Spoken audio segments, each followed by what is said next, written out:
अस्सलाम वालेकुम, आप देख रहे हैं सेठी से सवाल। मैं हूँ सैयदा आयशा नाज, मेरे साथ मौजूद है नजम सेठी साहब।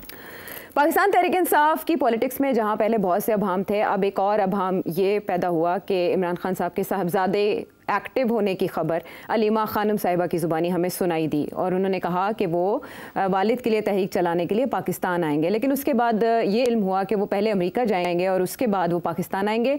अमेरिका तो वो गए, वहाँ उन्होंने मुलाकातें भी की, उनका आउटकम क्या निकला ये अभी तक सामने नहीं आ सका। लेकिन वहाँ से वो लंदन वापस चले गए। तो तब ये खबर फ्लैश हुई कि उनकी वालिदा ने मुबैना तौर पर उन्हें पाकिस्तान आने और सियासत में हिस्सा लेने से रोक दिया है। तो सिट साहब, इतना ज़्यादा अभाम मौजूद था और ये भी हमने अपने प्रोग्राम में डिस्कस किया कि उनकी वालिदा और उनकी जानिब से खुद इस बात की तस्दीक नहीं की गई कि वो पाकिस्तान आ रहे हैं। लेकिन अब उनका एक इंटरव्यू जो रिसेंटली एयर हुआ है उसमें बाकायदा पीएस मॉर्गन की जानिब से पूछा गया है कि आप पाकिस्तान जा रहे हैं, तो उनका ये कहना था कि उनकी मजबूरी बन चुकी है क्योंकि उनके वालिद के साथ काफ़ी अरसे से राब्ता नहीं है, यहाँ तक कि फ़ोन पर भी बात नहीं करवाई गई।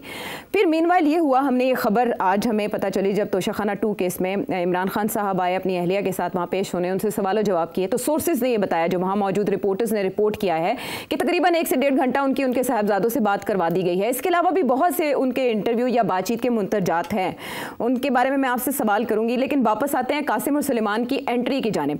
कासिम और सुलेमान का जो वो इंटरव्यू है उसमें वो अपने वालिद पर गुजरने वाले मसाइब के बारे में बताते हैं। लेकिन मैं आती हूँ इनकी आमद की तरफ। अब तो वो तस्दीक कर चुके हैं कि वो पाकिस्तान आएंगे। आपसे मैंने शो में उनकी पाकिस्तान आमद के बारे में भी मुख्तलिफ सवाल किए थे।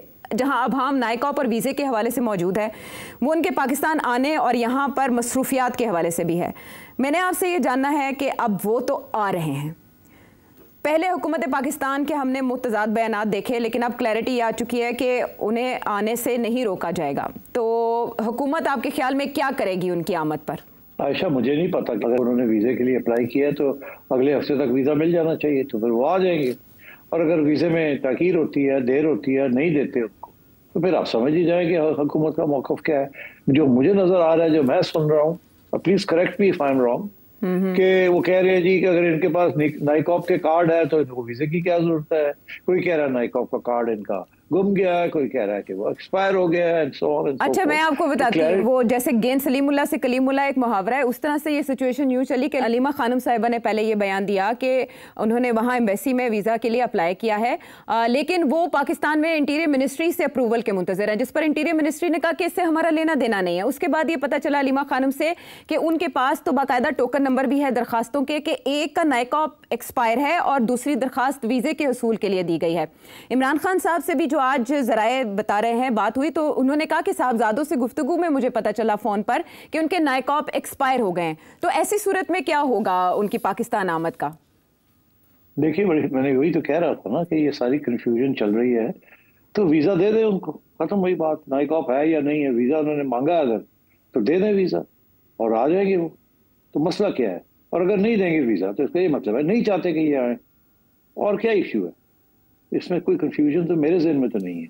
अब आइए आके आने देंगे कि नहीं आने देंगे, मैं समझता हूँ कि मैंने 1-2 दफ़ा कुछ जिक्र भी किया कुछ बातों का इस प्रोग्राम के अंदर, मगर वो अनफॉर्चुनेटली कट जाती हैं, इसलिए वो शायद लोगों तक नहीं पहुंचती। मैं फिर तरीके से समझाने की कोशिश करता हूँ कि ये अमेरिका क्या करने गए थे, और ये अमेरिका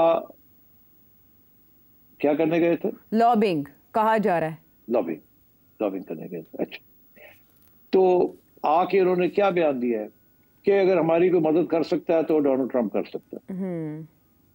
यही कहा ना जी, उन्होंने इस इंटरव्यू में यही कहा है कि he can make a difference. तो अब बात यह है कि ये अमेरिका गए थे, इनकी कोशिश ये थी कि ये अमेरिकन एडमिनिस्ट्रेशन ऑफिशियल्स के साथ कहीं मुलाकात हो जाए।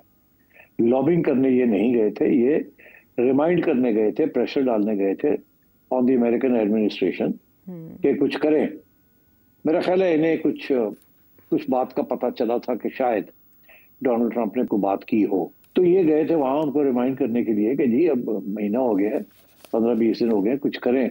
मगर उनकी तरफ से इनसे मुलाकात नहीं हुई किसी सीनियर गवर्नमेंट ऑफिशियल के साथ। तो इन्होंने फिर वहाँ इनके लोग तो हैं जिनके तल्लकात हैं, तो इन्होंने फिर ये इंटरव्यूज करवाने शुरू कर दिए। और इंटरव्यूज के अंदर आप देखेंगे वो एक ही मौक़िफ़ इख्तियार कर रहे हैं।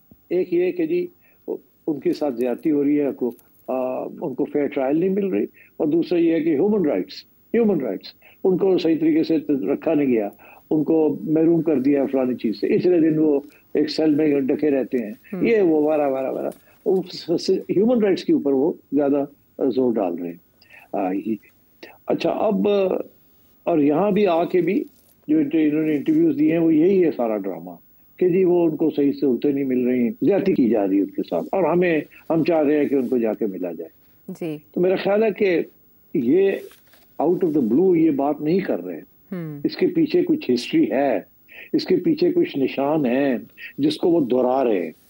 और मैं अपने प्रोग्राम्स में इशारे करता रहा हूँ कि कुछ बातें हुई हैं वहाँ वाशिंगटन में कि खान साहब के साथ सलूक जो है वो थोड़ा सा ठीक रखा जाए। ठीक है, इंटरफेयर अमेरिका नहीं करता, अमेरिका पब्लिक स्टेटमेंट्स इमरान के हक में नहीं देता, मगर यह है कि अमेरिकन प्रेसिडेंट और एग्जीक्यूटिव के ऊपर प्रेशर है from Congress and from American media कि इमरान के लिए कुछ बोला जाए, कुछ कहा जाए। और फिर जो लोग हैं जिन्होंने बड़ी फंडिंग की थी डोनाल्ड ट्रंप की कैंपेन की, वो भी तो ये रखते हैं एंड सो ऑन।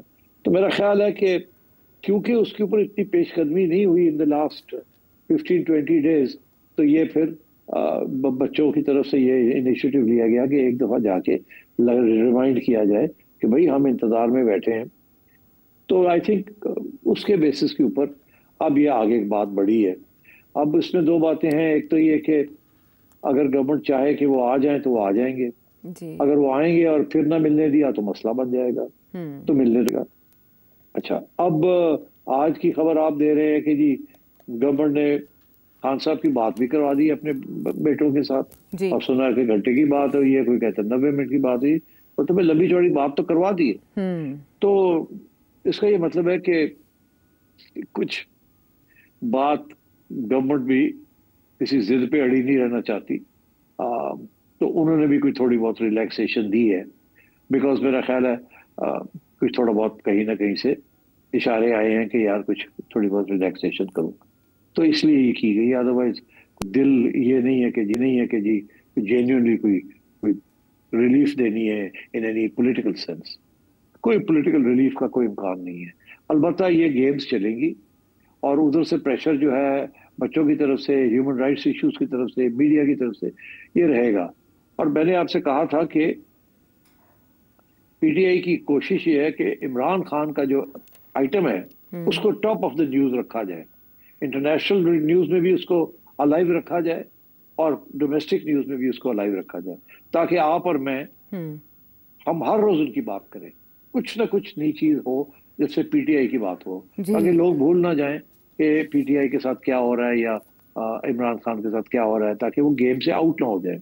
क्योंकि वो खुद गेम में जो असली गेम है कि एहतजाज करना और सड़कों पे निकलना, वो तो उनसे हो नहीं रहा है, अंदर लड़ाई झगड़े हो रहे हैं। तो और कोई तरीका नहीं है, तो एक ही तरीका है, इसको इस मसले को अलाइव रखा जाए, जिंदा रखा जाए, और कांस्टेंट प्रेशर कभी इधर से कभी इधर से, और उसमें सच भी है, झूठ भी है, प्रोपेगेंडा भी है, हकीकत भी है, ये सारी चीजें साथ साथ चल रही हैं। मैं सुनता हूँ इनके लोगों की बातें, तो मुझे नजर आता है यहाँ ये प्रोपेगेंडा है, यहाँ ये सच है, यहाँ ये जेन्युइन कोशिश की जा रही है, यहाँ एक बात बनाई जा रही है जबरदस्ती, ताकि बहस चले, स्पेकुलेशन हो। तो ये it's all part of a concerted strategy, और अच्छी स्ट्रेटजी है from the point of view of the PTI, जिसकी वजह से अब देख लीजिए आप कि गवर्नमेंट की तरफ से कुछ रिलैक्सेशन का इम्कान नजर आ रहा है।